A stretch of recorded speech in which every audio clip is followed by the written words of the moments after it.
অর্থবিত্ত হওয়া সত্ত্বেও আমি আমার একমাত্র ছেলেকে কখনো 10 টাকার বেশি টিফিন খরচ দিইনি। সে বরাবরই তার বন্ধুদের দেখিয়ে বলে, বাবা দেখো আজ সে কত ব্র্যান্ডেড ঘড়িটা পরে এসেছে, বাবা দেখো তার স্কুল ব্যাগটা ইম্পর্টেন্ট, সুন্দর না বাবা? আমি মাথা নাড়িয়ে শুধু সম্মতি জানাই। আমার ছেলের সাহস কিন্তু কখনো হয়নি কখনো সেম জিনিসটা চাওয়ার, কিন্তু তার পায়ের সামান্য ব্যথা। স্কুল যাওয়ার সময় বলল, বাবা আমাকে তোমার সাথে অফিসের গাড়িতে নিয়ে স্কুলে নামিয়ে দেবে? আমি তার সমস্যার কথা বিবেচনা করে বললাম, ঠিক আছে। এরপর প্রায় 1 সপ্তাহ সে আমার সাথেই গেল। আমি চুপচাপ তাকে নামিয়ে দিতাম। আমার ছেলের এখন দেখছি হেঁটে যেতে ইচ্ছে করছে না। পরের দিন সকালে আমাকে বলার আগেই আমি বলে দিলাম, অফিসিয়াল জিনিস ব্যক্তিগত ব্যবহারের জন্য নিষিদ্ধ। বাড়ি থেকে স্কুল 10 মিনিটের পথ, নির্দিষ্ট সময়ে আরও কিছুক্ষণ আগে বের হবে, হেঁটে যেতে পারবে। ছেলে আমার প্রচণ্ড মন খারাপ করে বসে রইল। এদিকে আমার স্ত্রীও মন খারাপ করেছে। কেন করি এমন, এর উত্তর জানা নেই। আজ সন্ধ্যায় ছেলে আমার বাড়িতে এসেই বলছে, জানো আমার বন্ধু শহরের সবচেয়ে সেরা স্কুলে ভর্তি হয়েছে। আমিও বলার আগেই আমি তাকে থামিয়ে জানতে চাইলাম, বাবা প্রতিষ্ঠান সেরা হয় নাকি ছাত্র? ধরো আমি তোমায় সেই স্কুলে দিলাম, কিন্তু তুমি ফেল করলে কোনো সাবজেক্টে, তাহলে আমি কি বলবো, তুমি ফেল নাকি স্কুল? ছেলে বলল, বুঝেছি বাবা। আমি তার মাথায় হাত দিয়ে বললাম, এই পর্যন্ত তোমার ক্লাসের কোনো ছেলেকেই তোমাকে টপকে যেতে পারিনি। তুমি ফার্স্ট বয়, সুতরাং তুমি যেখানেই সেরাটা দেবে সেই স্থানেই সেরা তোমার মতো। এরপর সে আর এরকম কোনো কথা বলেনি। আজ বিকেলে ছেলে বলছে, বাবা একজন এক্সট্রা টিউটর দরকার, আমার ম্যাথ ইংলিশে একটু সমস্যা হচ্ছে। আমি ছেলেকে বললাম, বাবা একটু কষ্ট করতে হবে, আমি যখন রাত করে বাড়িতে ফিরবো 9টা কিংবা 10টায় আমার কাছে তোমাকে ম্যাথ আর ইংলিশ করতে হবে। বাবা তুমি পরিশ্রম করে বাড়ি আসো তাই না?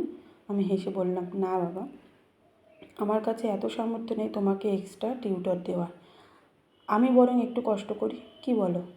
ছেলে আমাকে জড়িয়ে ধরে বলল, ঠিক আছে বাবা। স্ত্রী রাতের বেলায় জিজ্ঞেস করলেন, তুমি এরকম 10টা টিউটর রাখতে পারো কিন্তু আমি চাই আমার সন্তান বুঝুক আরাম করে কিছু পাওয়া যায় না। মানুষের জীবনে অভাব আসলে তা কীভাবে মোকাবিলা করতে হয় সে বুঝুক ও সে শিখুক। কোনো কিছুই মন্দ নয়, সে বুঝুক। আমার স্ত্রী চুপ হয়ে গেলেন। মাঝে মাঝে আমার ছেলেকে নিয়ে আমি ফুটপাতে হাঁটি, পথ শিশু থেকে শুরু করে বিভিন্ন মানুষের সম্পর্কে জানাই। সে জানুক পৃথিবী শুধু চিন্তাই সুন্দর, বাস্তবে খুব কঠিন।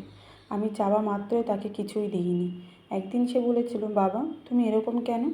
তাকে বলেছিলাম, সময় হলে বুঝবে। 2-3 দিন আগে সে ইলিশ ও মাংস পোলাও খাবে। তাকে বললাম, টাকা তো কম, তোমার কাছে কিছু আছে? থাকলে ইলিশ আনা যাবে। ছেলে আমার 50টি 10 টাকার নোট বের করে দিল। আমি অবাক হয়ে বললাম, তুমি খরচ করনি? সে মুচকে হাসি দিয়ে বলল, না বাবা, জমিয়েছি। আমার পরিচিত এক বন্ধু স্কুলে না খেয়েই আসে, কোনো টাকাও নেই তার কাছে। আসলে সে খুব অসহায় বাবা। আমি মাঝে তাকে ক্ষুধার্ত দেখে বুঝতে পারি, সেদিনই তার সাথে খাই, কারণ তখন সে না করে না। অন্যান্য দিনগুলো টাকা খরচ করি না, জমিয়ে রাখি, কারণ বাড়ি থেকে মা যা দেয় তাতেই যথেষ্ট, কারণ কিছু মানুষ সামান্যটুকুও পায় না। আমি ছেলের দিকে তাকিয়ে আছি। সেই গোছানো টাকা নিয়ে আরও টাকা মিলিয়ে ইলিশ এনে ছেলেকে ইলিশ মাংস পোলাও খাওয়ালাম। ইচ্ছে করে অভাব অনুভব করাই, যাতে সে বুঝুক জীবনটা কঠিন, অনেক কঠিন। পুজোর বাজারে গিয়ে তাকে বলেছি সাধ্যের মধ্যে নিতে।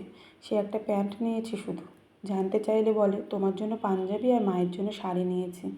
আমি হাসলাম। সে বুঝতে শিখেছে টাকা কীভাবে খরচ করতে হয়। একদিন বসে বসে বলছে, বাবা সায়নটা আর মানুষ হলো না, অথচ আঙ্কেল তার জন্য নিজেকে উজাড় করে দিয়েছেন। যা চেয়েছে সে, তার সবটাই তাকে দিয়েছেন। আমি ছেলেকে বললাম, আমি কি তোমাকে কিছু দিতে পারিনি? ছেলে আমার কোলে মাথা রেখে বলল, প্রতিটা চাহিদা পূরণ করে শিখিয়েছ অভাবে যেন স্বভাব নষ্ট না হয়। তুমি জীবনের যে শিক্ষা দিয়েছ বাবা, তা সব কিছুর ঊর্ধ্বে। তুমি শিখিয়েছ অভাবকে কীভাবে ভালোবাসতে হয়। আমি এখনও জানি আমার বাবার আমি ছাড়া আর কিছুই নেই, বাকিটা আমাকে করে নিতে হবে। সব কিছু ইউটিলাইজ করতে হবে। আমি সাধারণ জামা কাপড়েও হীনমন্যতায় ভুগি না বাবা, কারণ আমি জানি আমি কে। তোমার দেওয়া শিক্ষা আমি সারা জীবন ধরে রাখবো বাবা। চাওয়া মাত্রই পেয়ে গেলে আমি কখনো জানতামই না 50 দিন না খেয়ে টিফিন মানি জমালে 500 টাকা জমা হয়। তুমি আছো বলেই সম্ভব। আমি মানুষকে মানুষের চোখে দেখি, আমি বুঝি জীবন কত কঠিন। আমার স্ত্রী নিজের থেকে আজ খুব খুশি, বুঝতে পেরেছেন আমার উদ্দেশ্যটা।